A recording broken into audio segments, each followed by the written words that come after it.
Hi there, this is the Acquire podcast from the Oddphonic Podcast Network, and I'm Jenny Wright. Today, I'm thrilled to have an exceptional guest with us, Julie C. Butler, who is a true advocate for female entrepreneurs striving to design their dream lives and live with simplicity and ease. With over 15 years of experience, Julie has honed her expertise in helping entrepreneurs achieve abundance while prioritizing family time. Her commitment to freedom of lifestyle actually led her to lead a very big move recently, which was relocating her entire family to Costa Rica. Julie, welcome to the show. Thank you so much for the amazing intro. I'm so happy to be here. I always love chatting with you. It's always such a pleasure. Thank you. I'm so glad too. And I'm glad that we got to catch up on your recent move and everything that's, goes along with that. Julie's from Canada. She's originally from Ottawa and I'm in Toronto. So two Canadian girls, we've had some good chats in the past. So I'm definitely want to just dive right in here and get really into the nitty gritty. Let's talk about summits. Now you've already launched two and you're about to launch your third. Could you share what your business looked like before you ran your first summit? Absolutely. So I was that person that, first of all, I knew what my problem was, right? Like I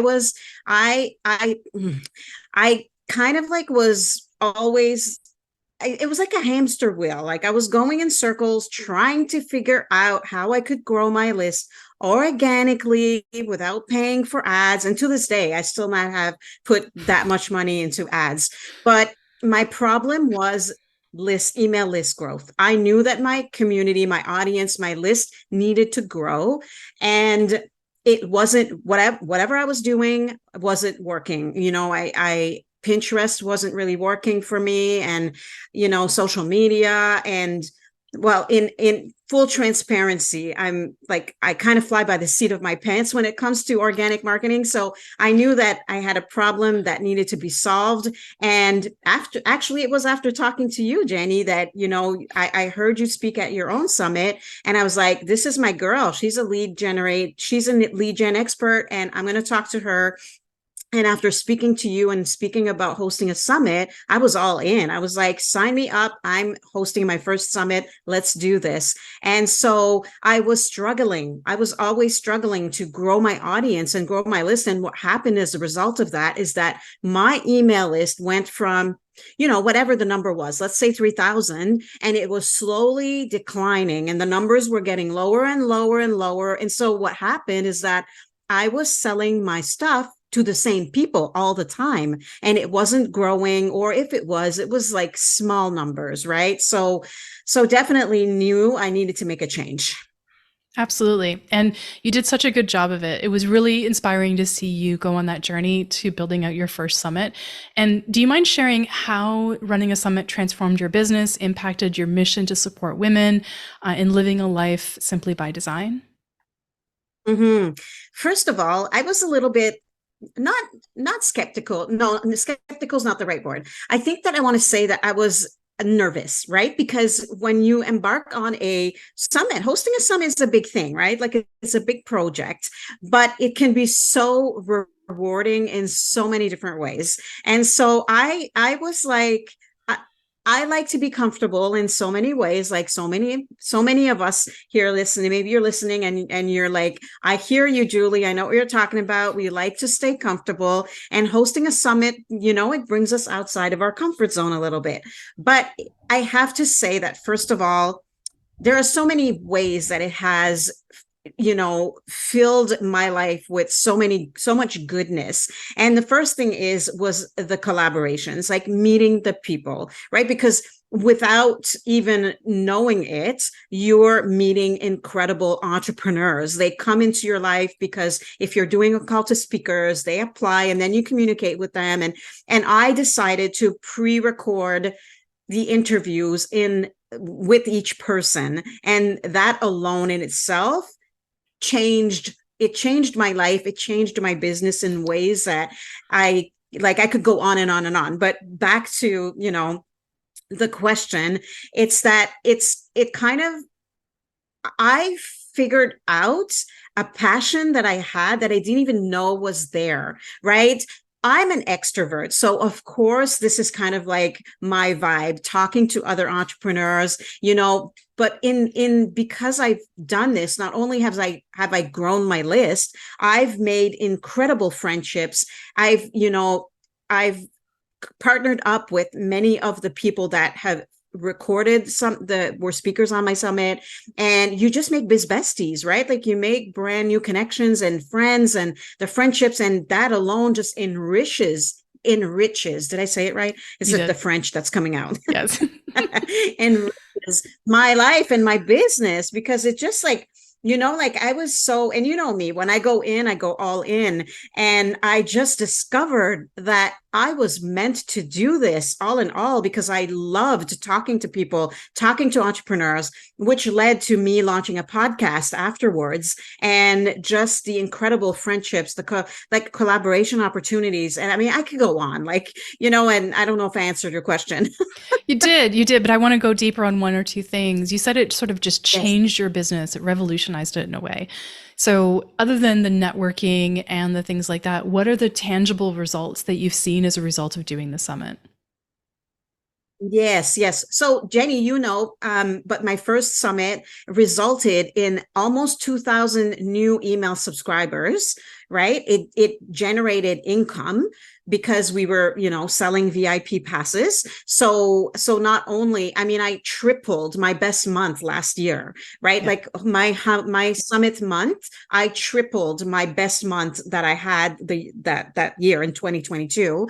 And then from that, almost a year later, I can honestly actually now say that a lot of these people have moved on to join my program, to purchase, some of my digital shop items, participating in my other summit, or then they move on to listening to the podcast, and et cetera, et cetera. So it goes beyond just that initial hosting the summit. It goes much more further than that. And you don't see those things when you host your first summit, but it's what comes out as a result of it that can keep on going for years to come. I fully agree with that. We see that happening a lot, where we go into creating a summit and we find that the summit is this transformational event that doesn't just create the interviews in the event itself. It has all of these ancillary second, third, and even fourth degree changes that it creates, albeit making you a better copywriter or making you better at interviews, or really playing into that extroverted attitude that you have towards getting to know people, and even going so far as to building out your own podcast, which I remember when we first spoke, one of the things you said was a podcast felt like too much. And even though you wanted to do one, it felt overwhelming. And then after the summit, you're like, yeah, no problem. I got this. If I can do a summit, I can do a podcast. And it really amplified a lot of the skills that you already had, at least from my opinion. And I saw a tremendous amount of growth in you in being able to be more of like one to many with people. Yes. And it does that. It grows you as a business owner, as a person, as an entrepreneur. Not just that, but because I did the recordings in person with each speaker, I got better at, I became a better speaker because of it, right? Like you just gain that much more confidence, and you get better at speaking on this kind of a stage, right? Absolutely. Which then also can open the doors for I never wanted to be on stage, like on a real stage, right? But now I'm like, yes, I want to be invited to participate, to be a speaker in a in-person conference. Of course, I want to do that now, right? So you evolve as a person, you evolve as a business owner, and as a human being, I think, and all in all, because no matter what, because of this experience with the summit, I just now in real life, out and about, you've gained skills that you didn't even know you had. And so it's kind of like you become smarter, right? Like when you're meeting people, when you're talking to people, like just every day out and about, or your friends, or whatever, right? Like I just feel like my life became so much more, rich because of the new friendships, and they just like, it's just so, the whole experience is so rewarding for, like, in so many different, especially now, almost a year after my first summit, right? Like you see now the results of that first event that you host, and the people that you've helped, and like, not just that, Jenny, but now I get almost daily emails inviting me to participate in summits, bundles, live events, and etc. Right? I was just about to ask you about that. I was just going to say, before you did your own event, now that you're actually working towards your third, it's coming out in a couple of months. What was it like for you in terms of people asking you to participate in things versus now? I'm going to guess it's quite different. It was never. It was zero. Like I had to find, I think I participated as a speaker maybe in two events prior to hosting my own, right? And I had to, like, I didn't know where to find them, and I just happened to be lucky enough to find, the one that I was part of, but I was never asked. And now? I don't remember anything except for maybe one that I did participate in. But after hosting my first summit, it was instant. I was starting to get invitations to be a speaker in people's summits, on being a guest on podcasts. And now I'm going, now I've hosted a second summit, and I'm about to host my second in, at the time of this recording, and it's in 2 months. But now it's almost sometimes daily, but for sure weekly. Absolutely. And so now I have to be picky and choosy, and sometimes you have to say no. Right. Otherwise, I'd be promoting summits and bundles every day of the week, and not promoting my own stuff. Mm-hmm. And there's a lot of positives that came from you hosting the summit. We've talked about that quite a bit right now. Let's talk about a couple of the challenges that sort of surfaced while you were running, or while you were preparing to run your summit. Because every journey of list building and lead generation and even launching comes with its own set of challenges. So what are some of the hurdles that you encountered or that you faced while planning and executing this event?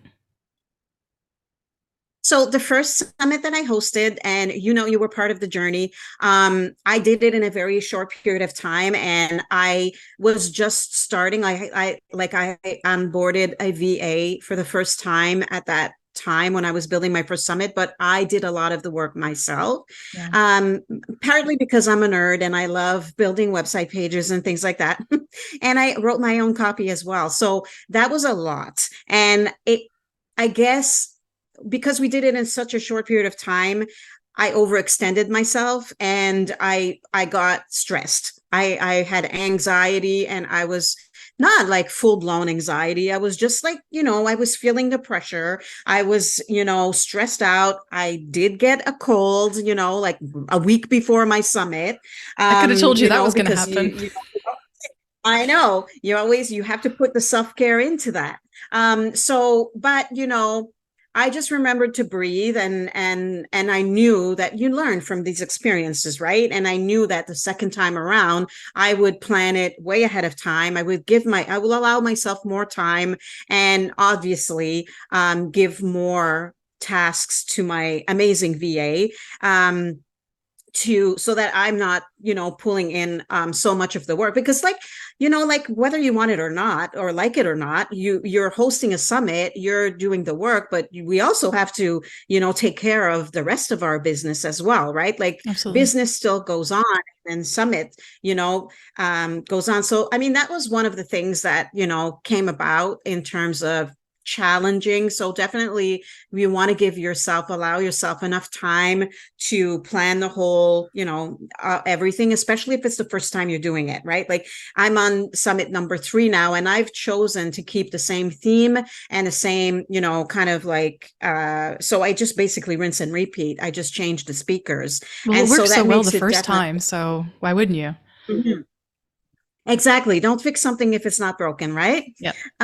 So, and like normal little things, like people say they want to be a speaker, but then they ghost you, stuff like that. I mean, I think that's happens in anything that we do. Um, but I don't like I'm a very positive person, Jenny, and so I always expect the best, and I attract sometimes the best, and so I always remain positive and I let go. I don't hold on to things, and I don't, of course I have high expectations because that's who I am, and but at the same time, I don't overthink it. I'm like, when I went into my first summit, it was kind of like, this is going to be awesome, right? Like that was my mindset, and it was, right? So that's how I go into anything. Even when I'm launching my own program, it's like, this is going to be awesome. And, even if zero people join, and even if zero people joined, it doesn't matter. It's like, okay, when can I do it the next time? And it's going to be awesome, right? So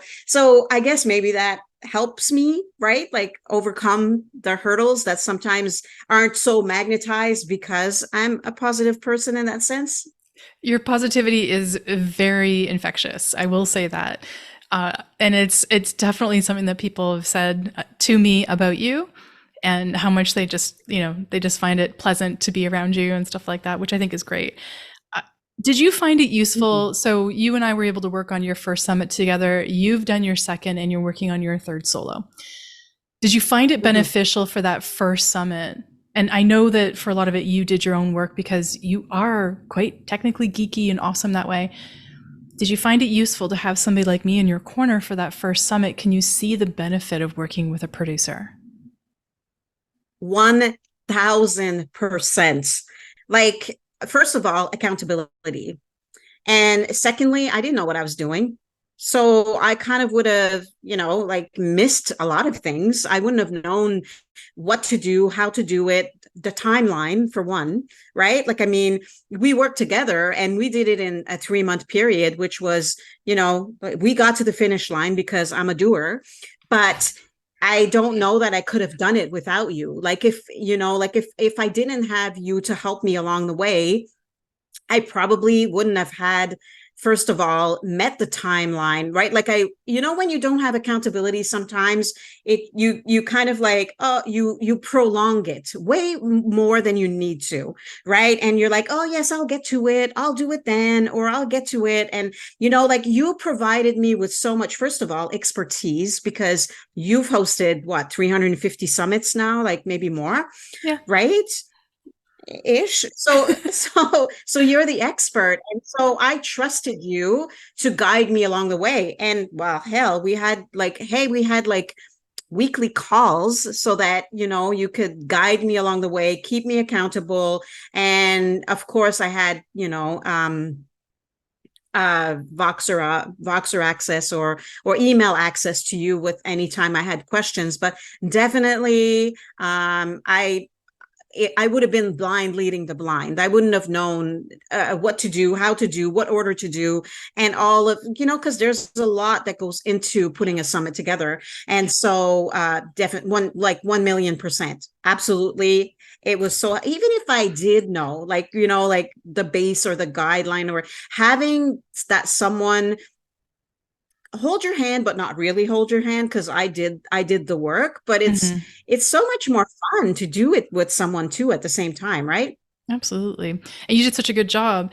And I know for your upcomings, like your past summit that you did and this next one coming up, you've given yourself a lot of time to plan, which I am so thankful for. And it's probably even more enjoyable as a result to not have it be cramped into this 3-month period. I know you've extended it out quite a bit, and you had to take into the consideration that you were moving from Canada to Costa Rica. And so you really did have to plan that out.